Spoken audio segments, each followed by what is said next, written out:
Welcome back to another exciting episode of Ashu tales. I hope आप सब लोग अच्छे होंगे। आज के हमारे वीडियो में हम एक ऐसी सच्ची कहानी के बारे में बात करेंगे जो बहुत ही अजीब है और एक बहुत ही दुखद अंत पर खत्म होती है। एक फैमिली इंडिया में मौजूदा इस दौर की सारी फैसिलिटीज, स्मार्टफोन, टीवी, इंटरनेट छोड़कर क्यों एक खंडर में रहती है जहां बिजली और पानी जैसी बेसिक चीजें भी नहीं थीं। हिंदुस्तान पाकिस्तान वॉर में हिस्सा लेने वाले पाकिस्तान के एक फाइटर पायलट से इनका क्या रिश्ता था, आप आगे जानेंगे। क्यों 1971 में एक प्रिंसेस को अपने दो बच्चों के साथ न्यू दिल्ली रेलवे स्टेशन के वेटिंग रूम में 9 साल तक रहना पड़ा था। वह क्या वजह थी कि फॉरेन में रहने वाले कई जर्नलिस्ट इन लोगों से मिलना चाहते थे। कैसे खुद को दूसरों से बेहतर समझने की सोच इनको एक दुखद अंत की ओर ले जाती है। हमारी कहानी शुरू होती है सन 2015 से 2016 के बीच में न्यूयॉर्क टाइम्स के लिए काम करने वाली एक अंग्रेज पत्रकार से, जो काफी लंबे वक्त से भारत में रह रही होती है और किसी इंटरेस्टिंग स्टोरी की तलाश में होती है। इसका नाम बेरी था। जब वह एक बार दिल्ली में एक कैब में सफर कर रही होती है, तभी उसकी टैक्सी एक जंगल से घिरे एक पुराने महलनुमा खंडर के आगे से गुजरती है। यह पुराने जमाने का महल चारों ओर से जंगल से ऐसा घिरा था कि महल को बाहर से देख पाना बहुत मुश्किल था। भला हो उस कैब ड्राइवर का जिसने बेरी को बताया कि इस जंगल में छुपे महल में एक फैमिली रहती है जो कभी महल के बाहर नहीं आती और महल के चारों तरफ खतरनाक कुत्ते हैं जो अंदर जाने की कोशिश करने वालों पर हमला कर देते हैं, और इस महल में रहने वाले सभी लोगों पर किसी भूत या पिशाच का साया है और वह किसी राजा महाराजा की फैमिली से है, और महल में न तो बिजली का कोई कनेक्शन है न पानी का। इस बात ने बेरी के अंदर के पत्रकार को और जगा दिया और वह और भी ज्यादा क्यूरियस हो गई इसके बारे में जानने के लिए।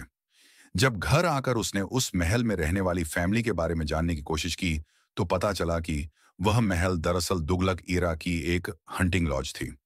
पुराने जमाने में जब राजाओं को शिकार पर जाना होता था तो वह जंगलों में रुकने के लिए अपने महल बनवाया करते थे, जिसे हंटिंग लॉज कहा जाता था। और इस हंटिंग लॉज जिसे बेरी ने देखा था उसे मालचा महल भी कहा जाता था। जब उसने यह जानने की कोशिश की कि अब मालचा महल में कौन रहता है, तो पता चला कि वहां बेगम विलायत महल अपने अपने दो बच्चों प्रिंस सकीना और प्रिंस साइरस के साथ रहा करती हैं, और वह अवध के नवाब वाजिद अली शाह की वंशज हैं। बेरी को यह बात समझ नहीं आ रही थी कि अगर वह नवाब वाजिद अली शाह के खानदान से हैं तो वह इस खंडर में क्यों रहते हैं जहां टीवी और इंटरनेट तो बहुत दूर की बात है, बिजली और पानी जैसी बेसिक फैसिलिटी भी नहीं है। अब बेरी ने वहां रहने वाले लोगों से कांटेक्ट करने की बहुत कोशिश की। वह खुद वहां गई, कई लेटर लिखे, लेकिन कोई जवाब नहीं आया। और छानबीन करने पर बेरी ने पाया कि बेगम विलायत महल की कई सालों पहले मौत हो चुकी है और उस खंडर में अब उसका बेटा प्रिंस साइरस, जिसे प्रिंस राजा भी कहा जाता था, और विलायत महल की बेटी प्रिंसेस सकीना रहती है। बेगम विलायत महल की हिस्ट्री जानने पर पता चलता है कि 1970 के आसपास एक दिन अचानक बेगम विलायत महल अपने दो बच्चों के साथ दिल्ली रेलवे स्टेशन पर पहुंचती है और उसके साथ में उसके 13 ऊंची नस्ल के कुत्ते और 7 नौकर होते हैं। वह अपने महंगे कारपेट और सोने चांदी के बर्तन लेकर रेलवे स्टेशन के वेटिंग रूम में डेरा डाल लेती है और उस वक्त की गवर्नमेंट के खिलाफ प्रोटेस्ट करती है कि भारतीय सरकार उसे उसका हक वापस दे। नवाब वाजिद अली शाह की जो भी जमीन जायदाद सरकार ने अपने कब्जे में ले रखी है वह उसे मिलनी चाहिए। अब इस बात को काफी मीडिया अटेंशन मिलने लगती है, खासकर इंडिया के बाहर की मीडिया में। बाहर के मुल्कों के कई पत्रकार उन लोगों का इंटरव्यू लेते हैं और अखबारों में विलायत महल की न्यूज छपने लगती है। धीरे धीरे वक्त बीतने लगता है। सरकार विलायत महल के पास कई लोगों को भेजती है और ऑफर करती है कि उसे लखनऊ में एक घर और उस समय का 10,000 रुपए महीना दिया जाएगा, लेकिन विलायत महल तब भी नहीं मानती और रेलवे स्टेशन के वेटिंग रूम में जमी रहती है। रेलवे स्टेशन से ही निकलकर कई कहानियां सामने आती हैं। लोग बताते हैं कि विलायत महल आम लोगों से बात करना पसंद नहीं करती थी और जब वह बैठी होती थी तब कोई भी नौकर उसके सामने खड़ा नहीं होता था। उन्हें घुटनों पर बैठे रहना होता था या घुटनों के बल ही चलना होता था। एक बार जब रेलवे स्टेशन पर जब एक क्रिश्चियन मिशनरी के लोग खाना बांट रहे थे तो उन्होंने विलायत महल और उसके बच्चों को ऑब्जर्व किया और लिखा कि विलायत महल के बच्चे उसके कुत्तों से भी ज्यादा वफादार थे, जो उसके ऑर्डर आंख बंद करके फॉलो करते थे। इंडियन गवर्नमेंट ने कई बार विलायत महल को फोर्सफुली वहां से निकालने की कोशिश की, लेकिन वह सुसाइड करने की धमकी देने लगती थी। आखिरकार करीब 9 साल बाद सरकार ने विलायत महल को दिल्ली का मालचा महल ऑफर किया, जो सरकार के लिए बहुत अच्छी डील थी।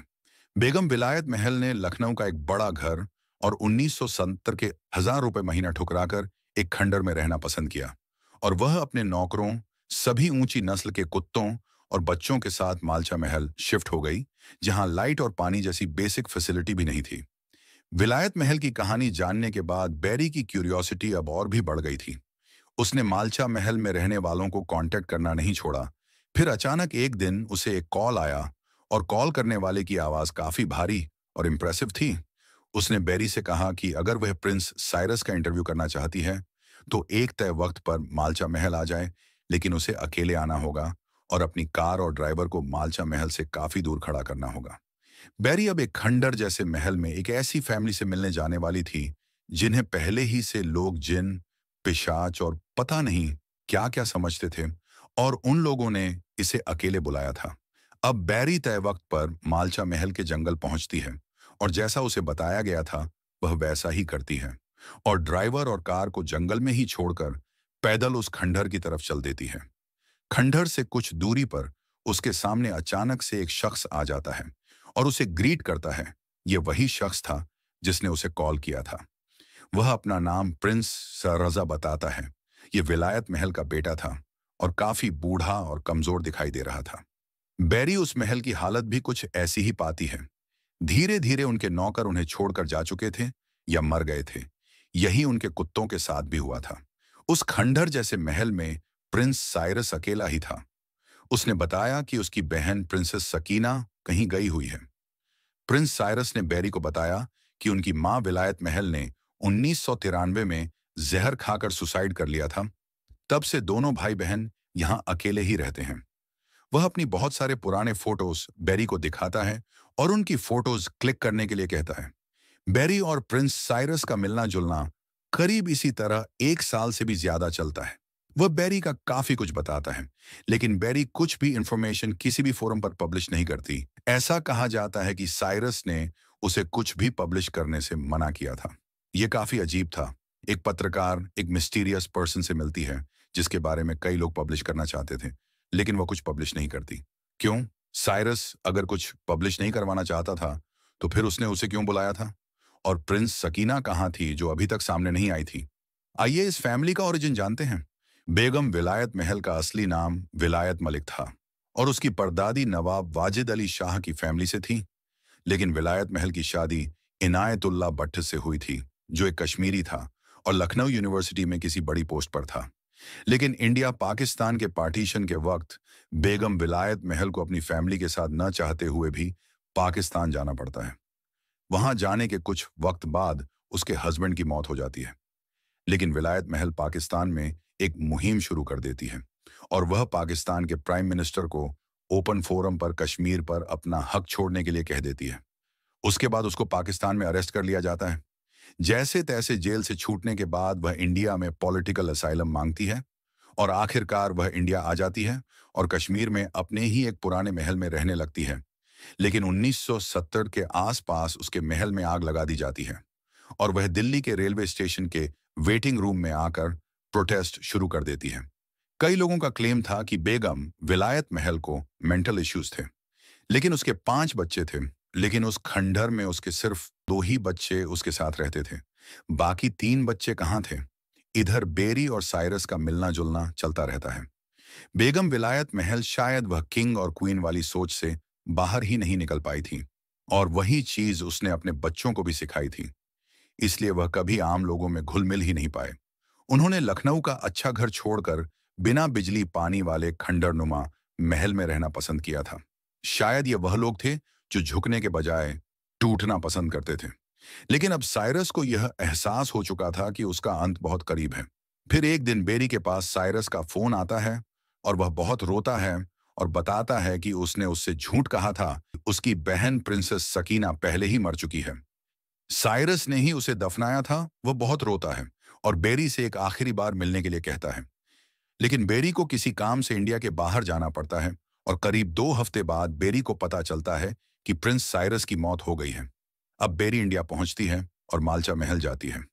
मालचा महल के पास ही इसरो का एक स्टेशन होता है और वहां काम करने वाले लोग अक्सर प्रिंस साइरस के ना चाहने पर भी उसकी मदद करने की कोशिश करते थे और इन्हीं लोगों ने उसे पीने के पानी का एक कनेक्शन भी दे दिया था। जब इसरो के इन्हीं लोगों को प्रिंस साइरस बहुत दिनों तक नहीं दिखा तो यह लोग मालचा महल पहुंचे तो पता चला कि वह कई दिनों से बीमार था और उसकी मौत हो चुकी थी। और जब अवध के इस प्रिंस की डेड बॉडी को किसी ने क्लेम नहीं किया तो इसे दिल्ली के एक कब्रिस्तान की एक गुमनाम कब्र में दफना दिया गया। बेरी को मालचा महल से एक लेटर मिलता है जो किसी ने साइरस को लिखा था और उसमें लिखा था कि अब मेरे पास ज्यादा दिन नहीं बचे हैं, अगर मैं मर गया तो तुम्हें पैसा कौन भेजेगा। यह कौन शख्स था जो प्रिंस साइरस को पैसा भेजा करता था? यह जानने के लिए बेरी लंदन के उस एड्रेस पर जाती है जहां से वह लेटर आया था। उसे वह एक बूढ़ा मिलता है जो हूबहू प्रिंस साइरस जैसा दिखता था और कैंसर से अपनी आखिरी लड़ाई लड़ रहा था। उससे बात करने पर बेरी को पता चलता है कि वह साइरस का बड़ा भाई था जो पाकिस्तान में ही रुक गया था और यही कई सालों से विलायत महल को उस खंडहर में सरवाइव करने के लिए पैसा भेजा करता था।